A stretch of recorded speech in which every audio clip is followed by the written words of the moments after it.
Welcome to Science Fiction 101, the podcast series where we explore the science fiction field from all angles, covering the past, the present, and the future. We're your hosts. I'm Phil. And I'm Colin. I can't remember how many of these we've done now, and I promised to stop counting after a certain point, but I realised that we haven't been really putting a date stamp on these. I mean, there is on the website, but we never say the date within the show. It occurred to me that sometimes when we're talking about past, present and future, we perhaps should say when today is, because otherwise how will people know when the future is? So anyway, it's early August, and it happens to be a Friday, and we mostly record these on a Friday. And Colin, what kind of season do you have at the moment where you are? We have summer in the United States. And what does summer consist of for you? Well, this current summer, it consists of record-breaking temperatures every 3 weeks. Whoa. In waves, in like a 3-week cycle? Yeah, so we were over 100 3 weeks ago. Next week, we're going to be over 100 degrees again. We often get warm weather in Oregon. I'm in the northwest part of the United States. But not where you're breaking records multiple times in the summer. This is definitely new. What could be the cause of that, I wonder? In a science fiction podcast, I'd be tempted to say some kind of science fiction-y answer, but I'm a firm believer in what the scientists say about climate change. So, could be the end of the world. We'll find out. Oh, it could be the end of the world as we know it. Yes, indeed. Would you feel fine? What, with 100-degree temperatures? Do you mean? No, with the end of the world. I tried to slip in some 80s lyrics in there. Oh, I see. And they went straight over my head. It's summer here as well, because we're in the same northern hemisphere, of course. I'm in England, in case listeners hadn't realised. And our typical British summers is what we've been having here. And a typical British summer is you have a heat wave for about 3 days. And then it breaks and you get thunderstorms and rain and it goes all horrible and dark. And then it gradually warms up again. And for the last 2 weeks, we've had days which are partly sunny and partly raining. And they sort of alternate and you can never predict. I look at my weather app several times a day and it will say no rain today. And then all of a sudden it rains and it seems totally unpredictable. But it's highly predictable because that's what British summers are always like. So anyway, maybe that is the end of the world as well. Maybe we're doomed to suffer that kind of weather forever. We'll talk about the end of the world later on. It's one of our themes for today. Just a little follow-up on last episode, though. You may recall we had Seth Heasley with us as a quizmaster last time. And I think it was Seth who mentioned the Foundation series, the TV series that's coming up. And our good friend Emmanuel tweeted in response to that, saying, having read the complete Foundation series, I believe that the TV adaptation will include some elements of the prequel that pertain mostly to Hari Seldon's character and the telepath's story. Now, quite how he knows that, I don't know. Maybe it's more of a hope than a belief. He goes on to say, also being a TV series, I wouldn't worry about the plot overshadowing the characters. TV writers tend to sin in the opposite direction. I have big hopes with that series. I expect major changes from the books, but I hope they'll be smart. Unlike Game of Thrones last season. Well, I don't talk about Game of Thrones because I never watched it. Well, I tried, but I never got into it. So I have no opinion. So thanks to Emmanuel for sending those comments. If anyone else has any comments on anything we say, if you want to join in the discussion, send us a message. You can find us on Facebook as Science Fiction 101, and you can leave a comment on our blog, which is 101sf.blogspot.com.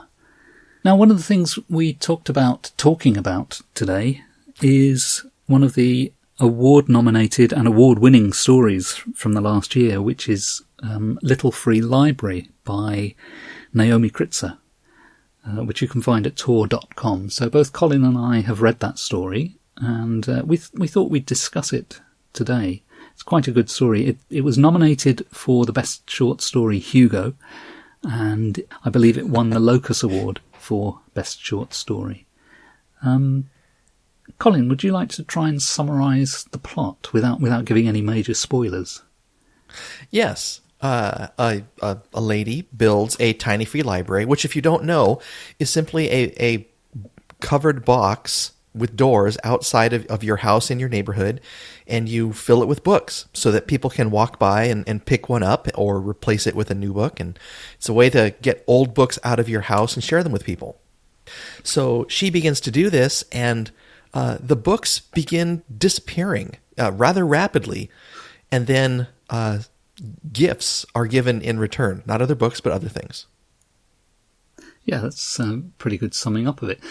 We sometimes, here in the UK, hear about these things being put in old telephone boxes. You know, because now everyone has a personal phone with them all the time. Who needs a telephone box? So a lot of telephone boxes are just rusting away, doing nothing. Some of them have been turned into cash point machines now. But some are... Oh, and some have got defibrillators in them. I've seen one of those. And, some of them have been turned into libraries. So it's quite a common concept, I think. What did you think of the story? What appealed to you about it? One of the things that I really liked was I recognized every single book that she mentioned putting into the library, and they were a lot of my fantasy favorites from reading earlier. Yeah. The twist in it is just delightful. And when you say the twist, are you talking about the ending? We begin to learn something about the person who's borrowing her books so quickly. Right, yeah. And we won't give away the ending, because I think the ending is a special little treat, a little reward for the reader, I think. Yeah. I thought it was, at first, I thought it was a little bit twee, because it takes you through the character's building of this library. She physically constructs it, and paints it and makes it look pretty and so on.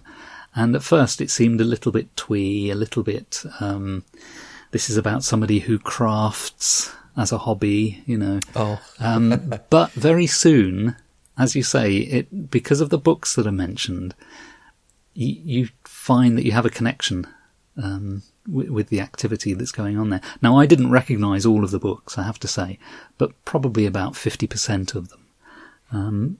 But I recognise that as part of the fun of the story. It's a bit like Fahrenheit 451 in that respect, or probably more importantly, the film version of Fahrenheit 451, because when you watch that film, you see lots of books being thrown into the bonfires, and spotting the book, recognising the books, is all part of the fun there.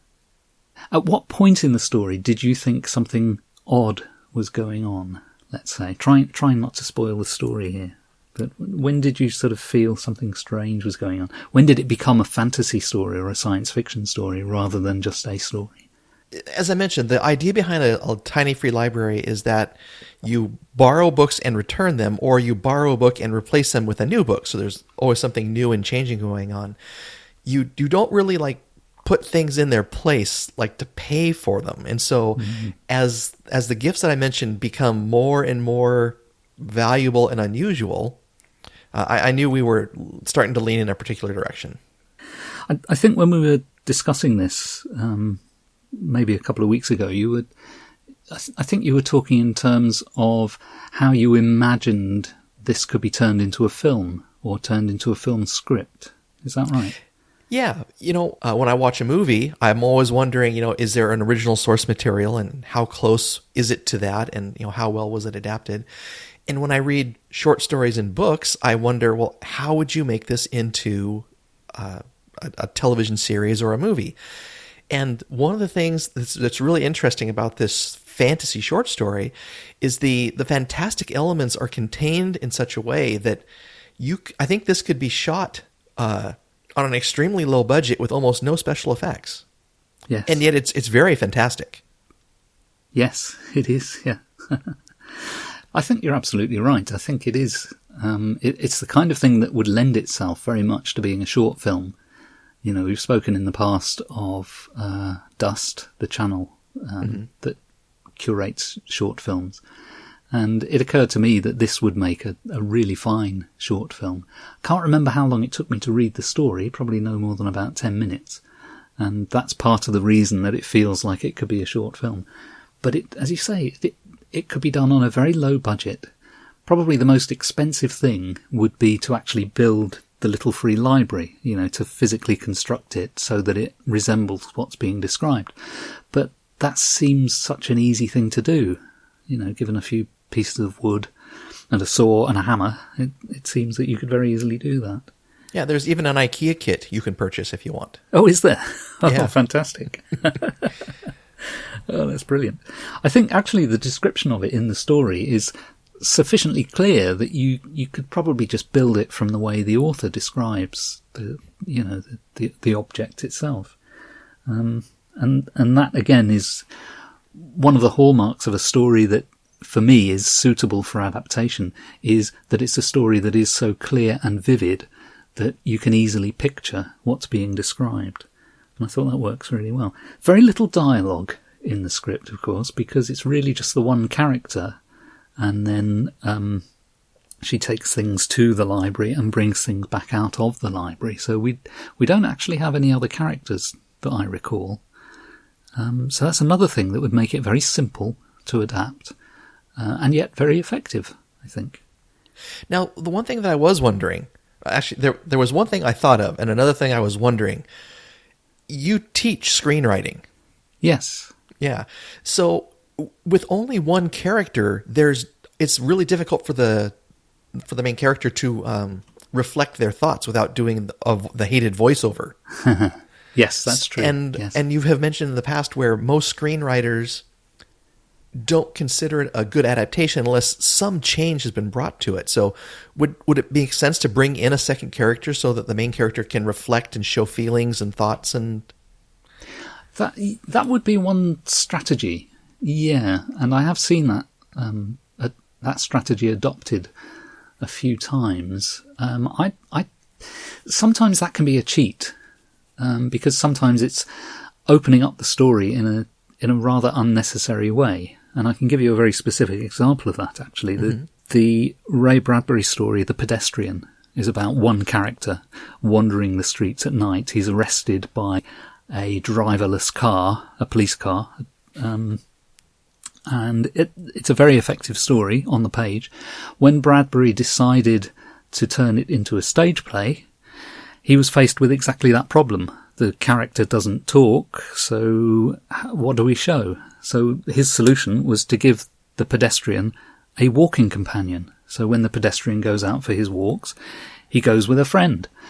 Now, that's okay. It's a way around the problem of the story, but it so substantially changes the story that it's no longer the pedestrian, and I have no interest in it anymore, if you see what I mean.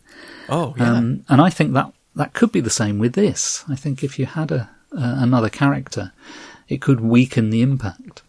So yes, that is one strategy. If I were doing it, I think I would be tempted to try it without a second character and to try and do everything through reactions. Obviously, in a film, you would show the character. Well, you wouldn't have to, but you would normally choose to show the character. And of course, every time she puts something into the box, you could then show her face as she sort of thinks about the pleasure that this book is going to give to the reader. So she would look at the book, we'd see her face sort of light up as she recalls what this book is about, then she puts it in the box and she walks away happy. And then when she returns to the box and finds something in there unexpected, you could perhaps show her taking that out of the box and then show her face so you see her reaction to it. So with the right performer, you would just get a series of reactions which would build up over time to the sort of overall picture of what the character is like. So that would be my preferred way of doing it if I were adapting it. But I appreciate that may not work, and it might be one of those things that you would try and then discover that it didn't work totally, and then you'd have to find some other way around it. My thought was to give her, because there is a friend mentioned further down. She calls somebody to talk about what's going on with the library and how annoyed she is. Yes. So to bring that person further forward into the story, a roommate, a neighbor, I think there's still an element of aloneness that you need to maintain. Mm-hmm. But yeah, I hadn't considered about, just really putting the burden back on the actor. But I think what people are sometimes afraid of when they're writing a script like that is that they think, well, do I just say we see her do the thing and then she reacts, or do I need to describe the reaction in great detail? And I think what screenwriters, beginning screenwriters, will often do is they will get over anxious about what those reactions will be like. And I think you have to have a certain amount of confidence that you can just say she reacts and then leave it to the next person in the chain, i.e. the director or the actor, to figure out what those reactions ought to be. I mean, you can describe them to some degree, but you don't want to over-describe them, because then it becomes a burden to the actor to try and act out all of the little things that you've described. What I think is interesting about this story is that you could, to a large extent, use the story itself as the script.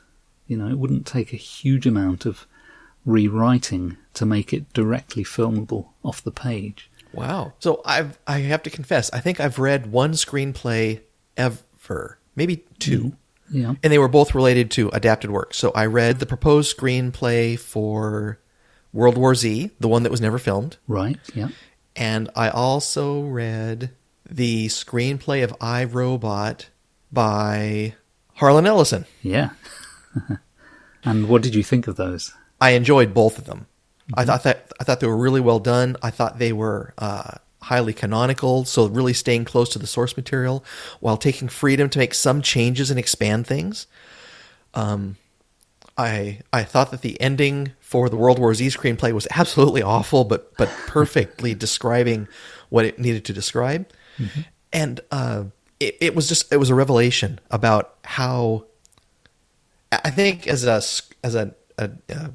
not even a novice screenwriter, but as an outsider, I would think that you would have to describe everything that you wanted versus giving everyone freedom at every stage to wiggle and twist and adjust things for comfort and inspiration and artistic freedom. Yeah, yeah. So yeah, just going off that would sure be simple.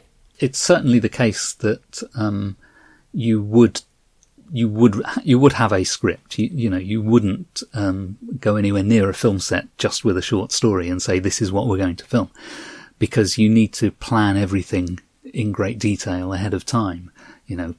Locations, costumes, props, lighting, access to the locations, where you're going to park the vehicles that you bring all your kit in.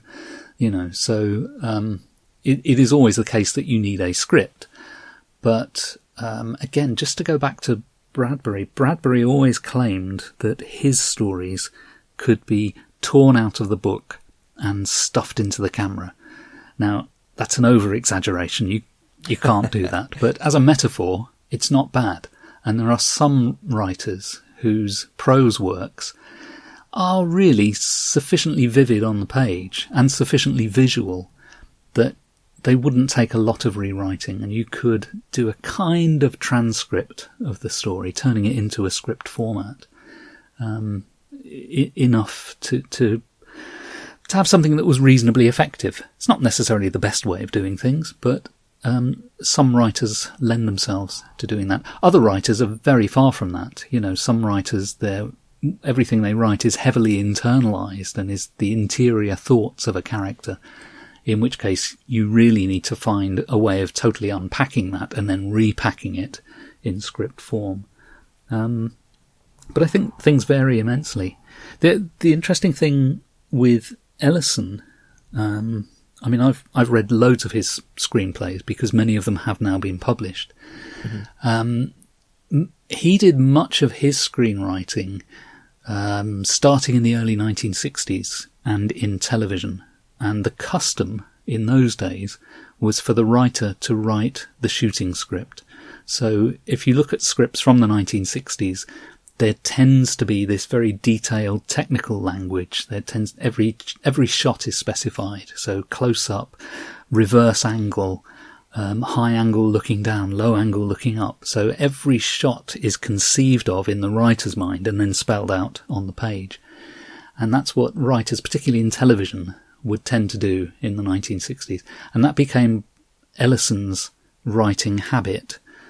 So by the time that he was writing I, Robot, which was a screenplay for a feature film, he was still writing in that way.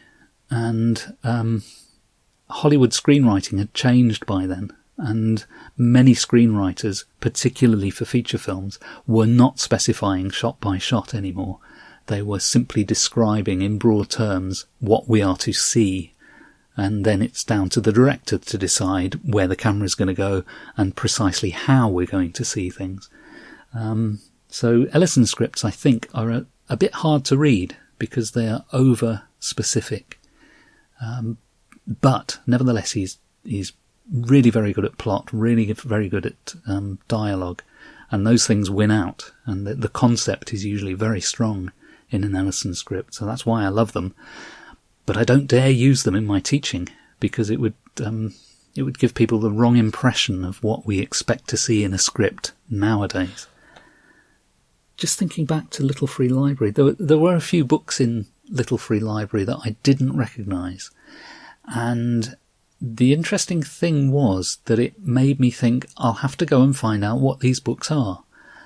And it felt like there was a little puzzle there for me. Now, for somebody like you who recognised all of the stories that were being hinted at, that gave you a satisfaction. For somebody who doesn't recognise them, there is nevertheless the satisfaction that this is a little puzzle, and you can now go off and do the research and try and solve the puzzle. So I kind of like that. I think it works both ways, strangely enough. I guess if you didn't recognise any of the books, you might feel a little bit overwhelmed by it, if you know what I mean. Well, a lot of the books they tend to date themselves. Yeah. So we're talking about someone that probably read fantasy in the late 80s and early 90s, which I think halfway establishes an age for the main character. Although you could certainly have someone that likes, that's quite a bit young and tends to like older fantasy. I mean, among the references that I recognised were Lord of the Rings. And I think those are sufficiently well known. Even people who haven't read them know the films, and therefore they will recognise the titles of the individual books that make up the trilogy. I doubt that there will be anybody who is left totally flummoxed by the story, but theoretically I suppose there could be. Ender's Game was made into a movie, and so I think it's sufficiently popular people would recognize it. Mm-hmm. The Anne McCaffrey book, Dragon Singer, maybe not. Yeah. Danny Dunn, unless you read really, really well in elementary school, you probably never came across a Danny Dunn book. No. He's kind of a spin on Tom Swift. Oh, really? Okay. Yeah. No, that was a reference that completely passed me by. But it's great fun. And if listeners would like to read the story for themselves, they can find it at tor.com, totally free. The whole story is on there. And it's, as I say, it's nominated for the Hugo for Best Short Story, so we'll find out later in the year whether it's a winner or not. But it certainly gets my recommendation. I think it's a really good short story. Yeah, me too.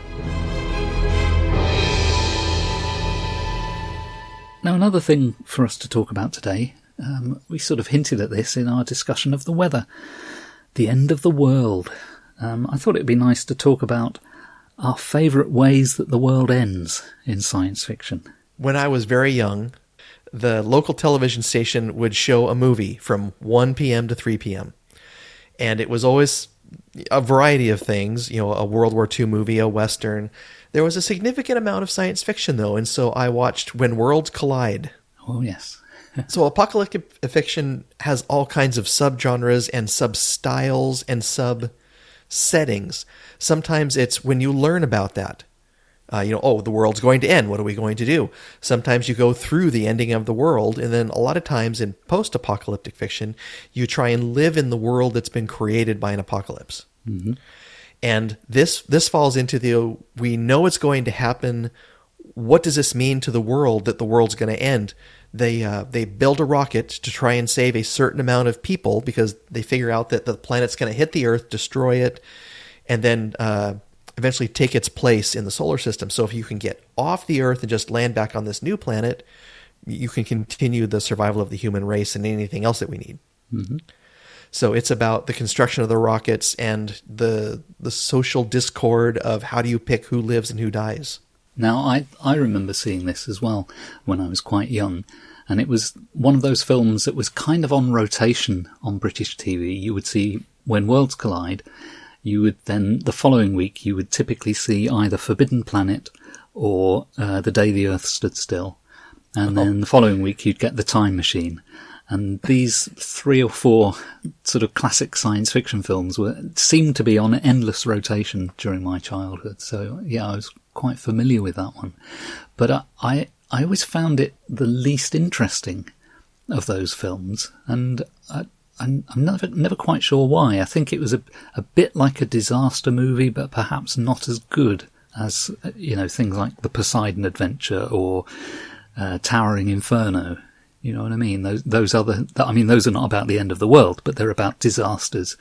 Mm-hmm. And When Worlds Collide seemed to me not quite as realistic or as convincing as those disaster movies.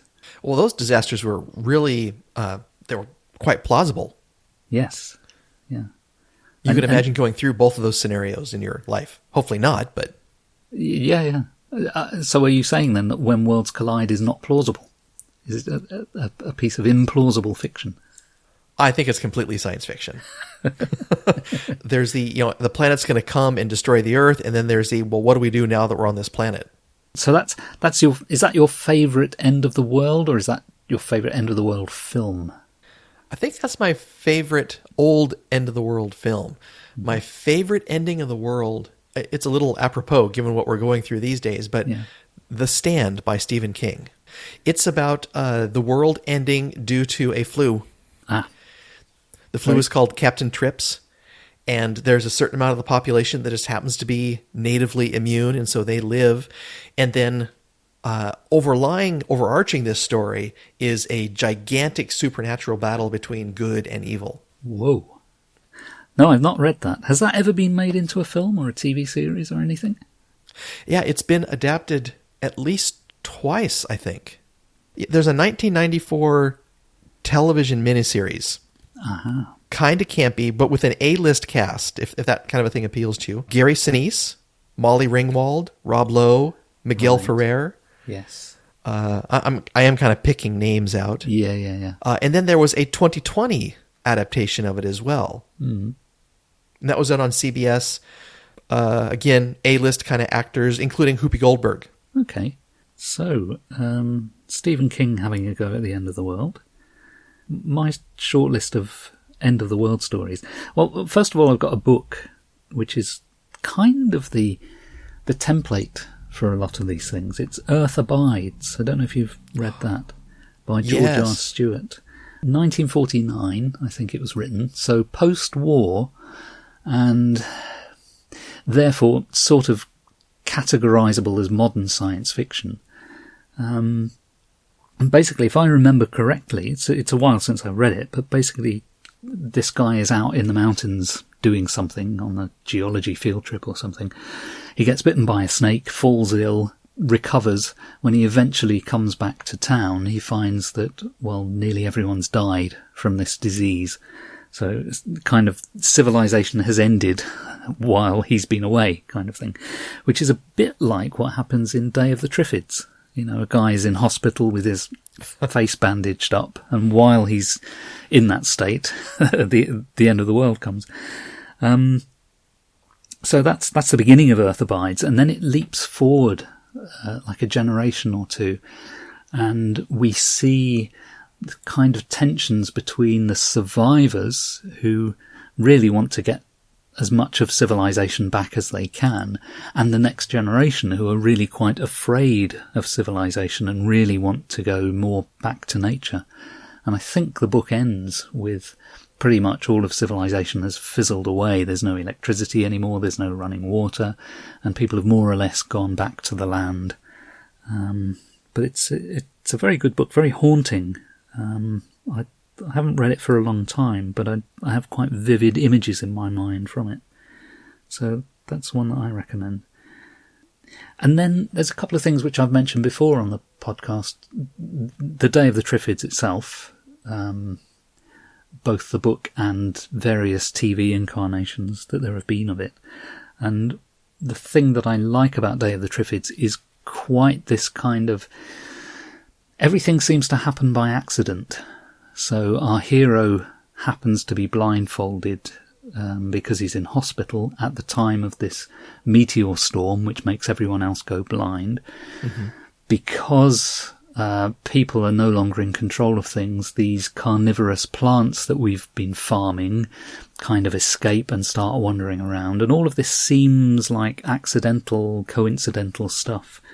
But there is some hint or suggestion that maybe the Triffids were made that way, or there's always this feeling that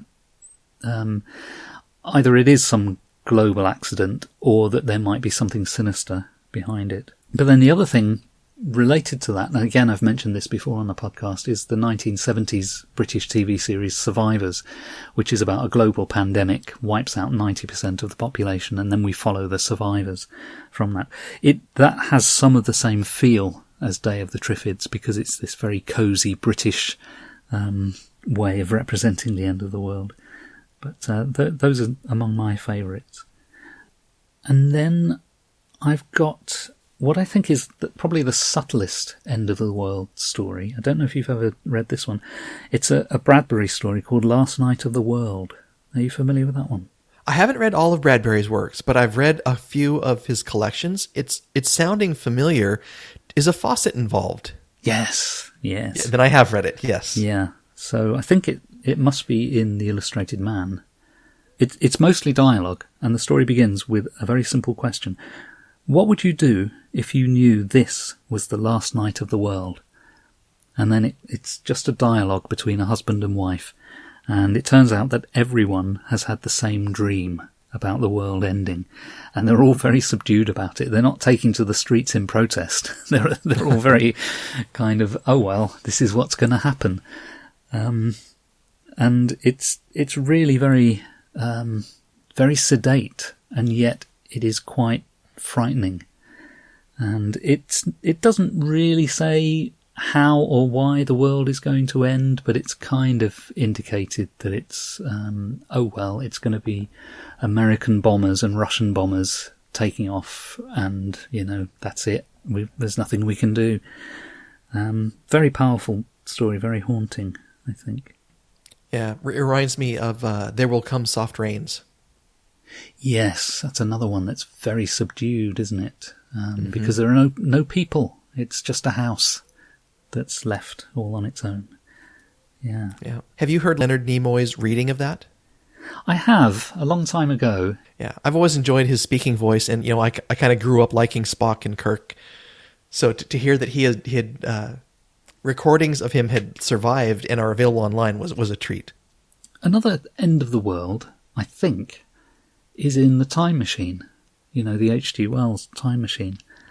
I don't think we see the actual end of the world, but the time traveller, after he's been with the Morlocks and the Eloi, he sort of gets back in the time machine and pushes the lever to travel further into the future, and he goes to what we assume is the furthest he can go into the future, which I think is about 30 million years or something. And he just sees the big red sun in the sky and this really desolate world. It's just ocean, and there are like ripples on the ocean, but nothing much else. And that kind of, I don't know if the book specifically says this, but it puts me in mind of the old 19th century idea of the heat death of the universe.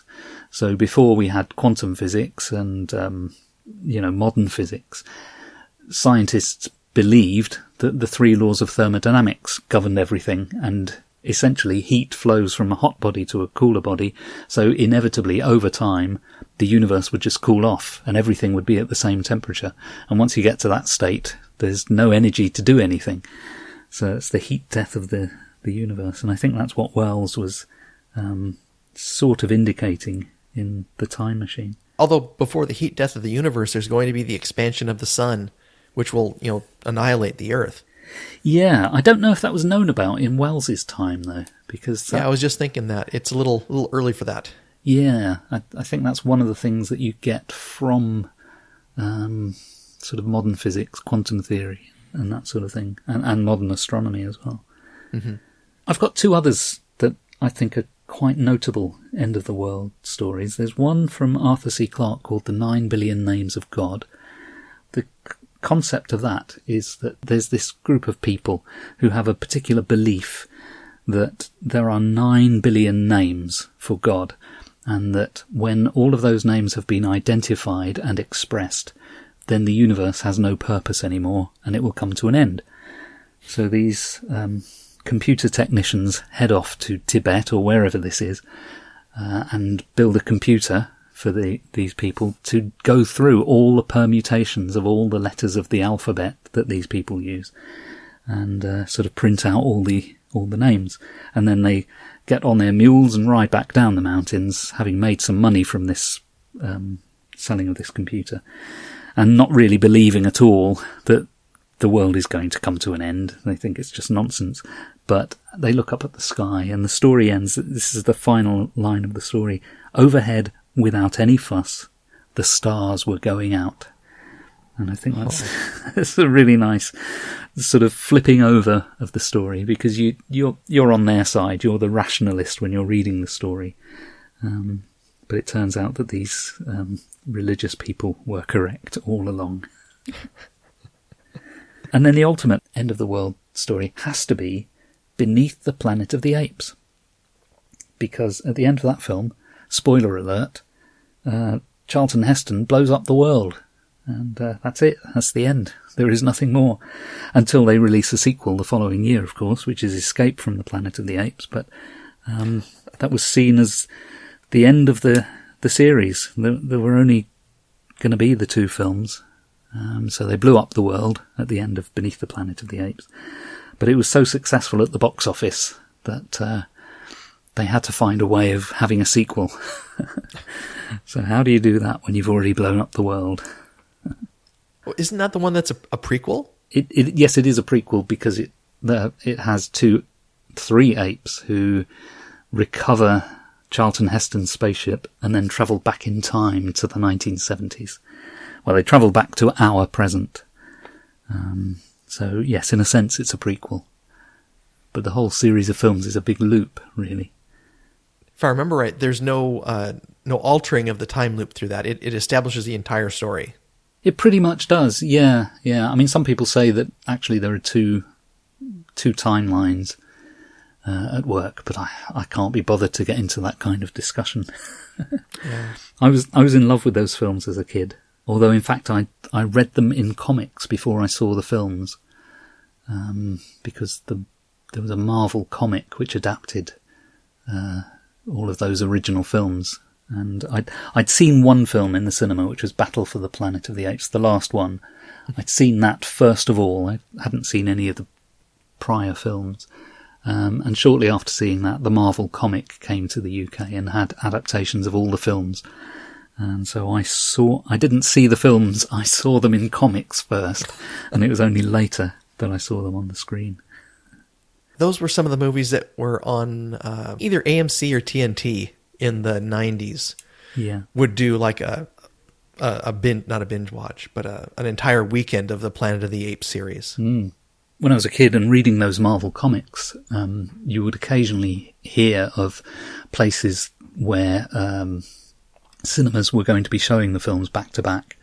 And I was really envious, I really wanted to see all of those films. And the idea of sitting in a cinema and watching 10 hours of film didn't faze me in those days. I think it would now. Oh, yeah. And yet they still do things like that for Marvel movie releases or The Lord of the Rings, where you can go watch all the extended versions back to back to back. Yeah. I don't know how people can do it. I really don't. Any other ends of the world that you admire? I am a fan of Day of the Triffids, and I think that the premise is interesting. You mentioned something that I wanted to touch back on, and it's the idea of the protagonist not being, the super survivor, well-planned man. He's kind of an accident, because that happens in Day of the Triffids, Earth Abides, The Walking Dead. People just happen to survive rather than being, super well planned out, like you might think a hero is. Yes, yeah. But another end of the world that I like in the middle of the pandemic, it's hard to think about liking the end of the world. I'm particularly fond of The Postman by David Brin, which describes the survivor of a nuclear war. I like it because it's actually set in the area of the world in Oregon where I grew up, and it mentions my hometown of Cottage Grove. Oh, fantastic. So, you come from an itty-bitty little town, and you hear about New York and Los Angeles and Seattle, and, images from Seattle show up in science fiction books. The King Dome has been in many science fiction books. Yeah. And then I came across this one book that mentions Cottage Grove, Oregon. I was just delighted. Fantastic. I think we have time to do a little quiz. Now, the last few episodes we've had a quiz, different themes, different quiz masters, different ways of doing this. Today we have a quiz that came to me from a listener, and it had a message attached, and it said, "Hi Phil, I'm Peter, Colin's oldest kid. I'm currently listening to your revenge quiz episode and found a few more quizzes that may interest you guys. So, Colin, do you know this Peter Kuskie?" I'm quite familiar with that young man. My goodness. So he sent me some quiz questions, so I'm going to quiz you today with some questions. These come from a website. After we've gone through the questions, I'll tell you where the website is. So full credit to the people who created this. But I'll just withhold it at the moment because I don't want Colin to be looking things up while I'm asking these questions. So these are fairly straightforward. I'll give you the easy round first. We'll do spaceships. Okay. What I'm going to do is give you a description of a spaceship, and you have to tell me either the spaceship name or the film or the TV property that the spaceship is from, or both. So we'll start with a really, really easy one. Its mission is to go where no one has gone before. That would be the Starship Enterprise. Correct. So that was easy. In fact, I think all of these are fairly easy, but we'll find out. The next one, Firefly-class cargo ship used for transport and smuggling. That's the Serenity. Correct. The next one, controversial, because it revealed George Lucas's lack of understanding of basic astronomy, made the Kessel Run in less than 12 parsecs. That's the Millennium Falcon. Correct.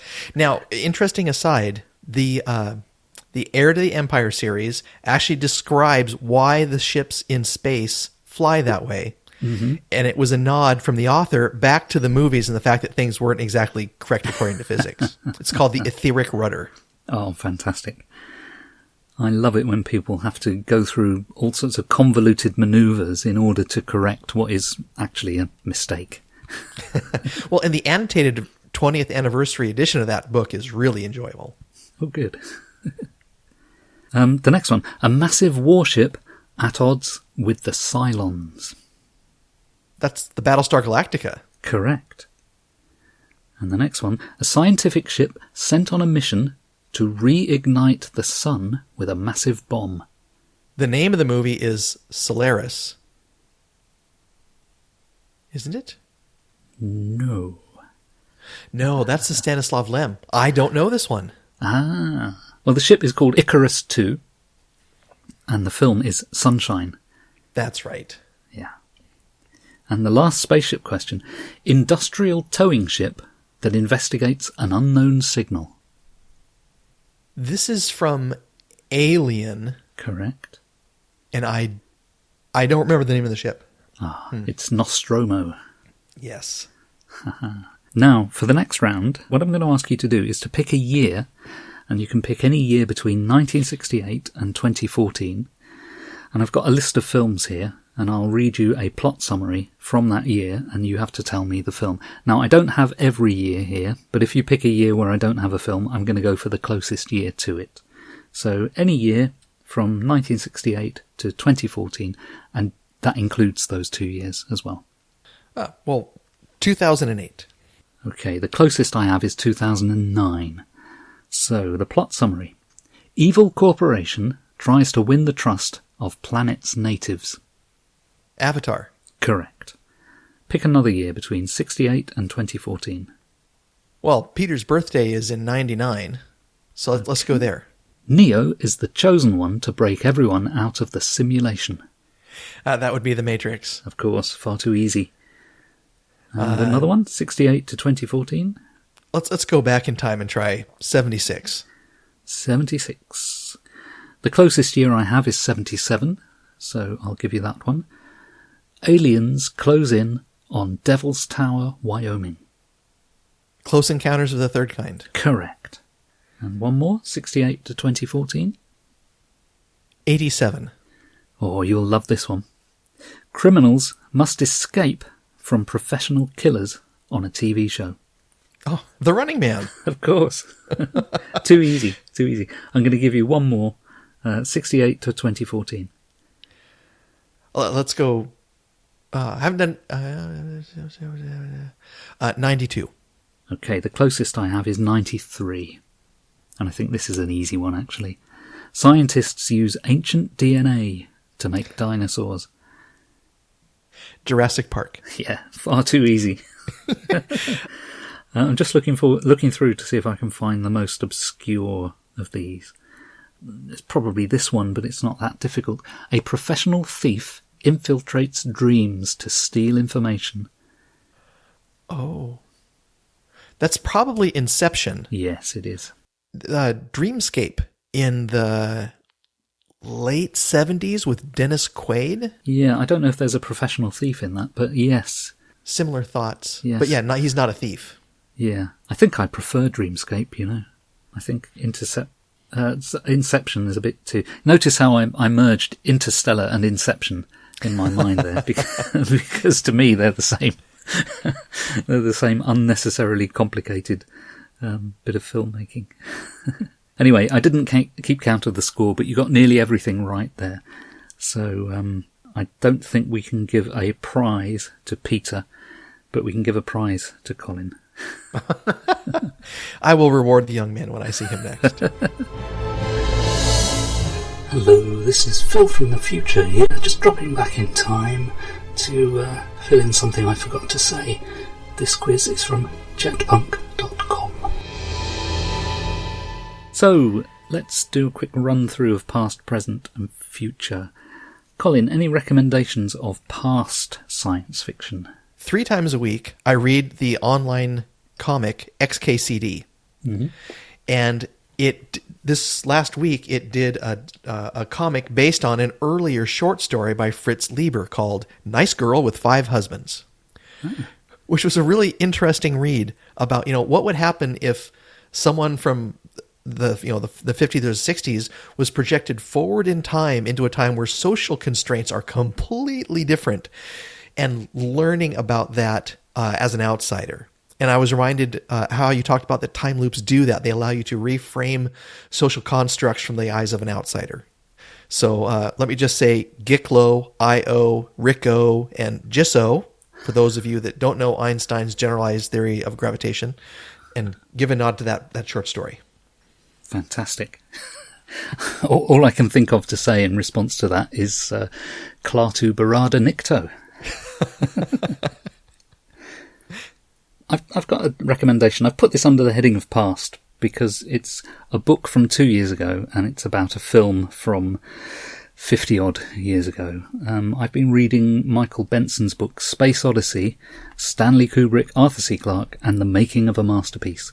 And it's the making of 2001, A Space Odyssey. Mm-hmm. Now, when this came out, I kind of resisted picking it up. I saw it in bookshops and I thought, I don't need this book because I've read The Making of 2001, which is a book by Jerome Agel, or Agel, I don't know how you pronounce it, which I think was published more or less concurrently with the film itself back in the 60s, or maybe it was a couple of years after the film was made. I always thought that Jerome Agel book was quite definitive.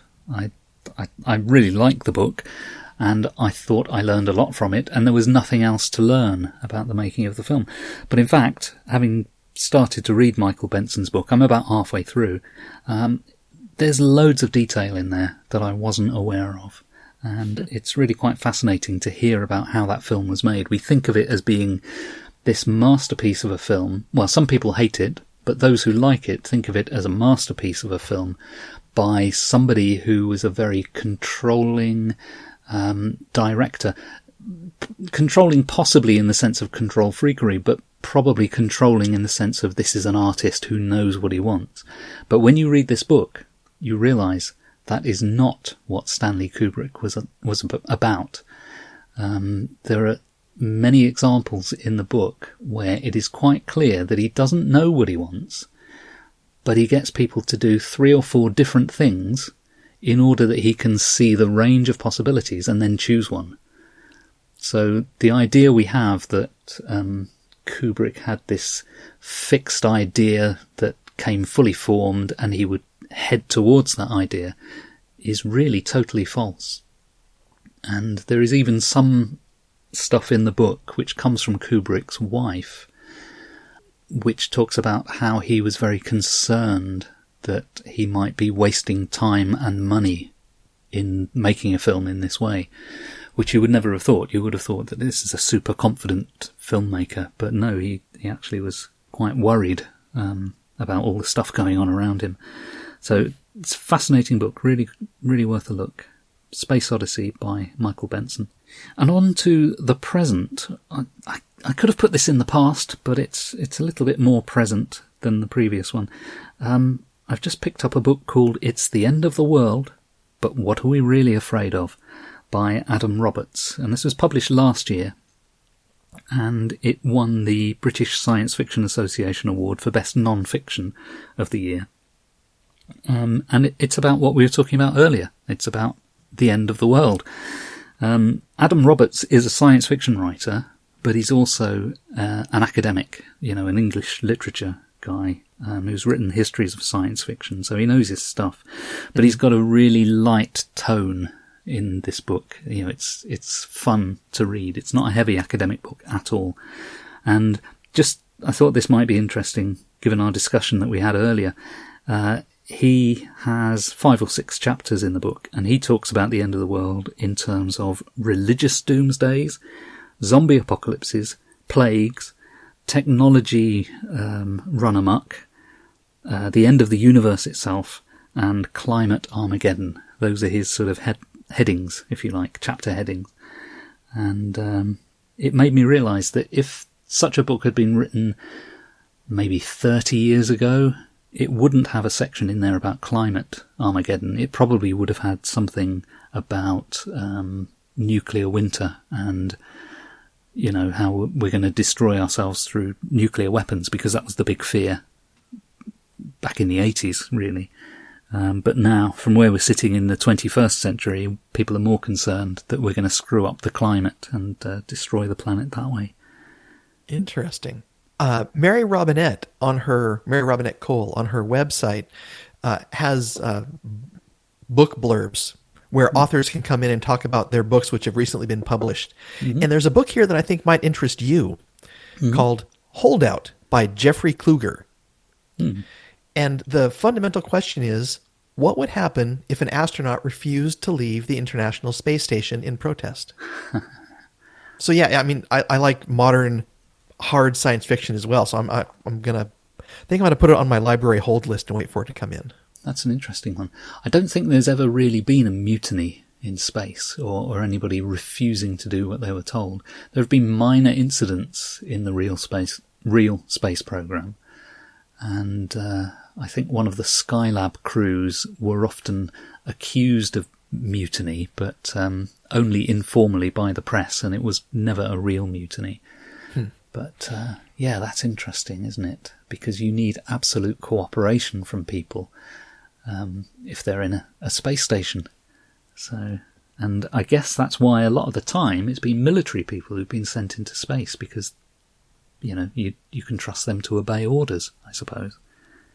Yeah, now with the privatization of space travel, that standard will be broken. Yeah. Instead of going through a government-mandated set of requirements, you just need a big checkbook. Yes. Now, what about the future? Have you got any future science fiction that you want to draw to our attention? I have a lot of authors that I like to read. One of my current most popular ones is Brandon Sanderson. his magic systems, and I mean that plurally because he invents them left and right, and they're all deeply thought out, well worked into the worlds that he builds, and are very, very interesting. One of his series, the 4th book, he has just completed it, so it will be published within the next year, and I'm looking forward to that coming out. And are these fantasy, or are these sort of more science fictional rationalizations of magic? They are so well thought out, they almost cross a border. Although there is no one, and probably will never be anyone, who can ingest trace amounts of metals that give them, or each metal gives them an individual superpower until the metal is consumed. Yeah, fantastic. My item under the future is a bit self-serving, really, and that is that on the 21st of August, I'm going to do a Bradbury 100 live. Now, Bradbury 100 is my other podcast, but about a year ago I did a sort of live edition streamed onto Facebook, which was reasonably successful, and that was to mark the beginning of Bradbury's centenary year, because he would have been 100 years old last August. Well, now it's August 2021, he would have been 101 on the 22nd of August this year. So the day before that, 21st of August, I'm taking to the airwaves of Facebook and doing Bradbury 100 live again, with a guest calling in through Zoom. So it could all go horribly wrong, and probably will. But if you're interested in Bradbury, pop along for that. It's on a Saturday, and it'll be 4 p.m. UK time. I'll put the link on the website for this podcast, and that will take you to a Facebook event. And the way Facebook events work is the person running the event puts in the local time, and then it displays it as the correct local time for whoever is then reading the page. That's the theory. So let's rely on Facebook to give the correct time.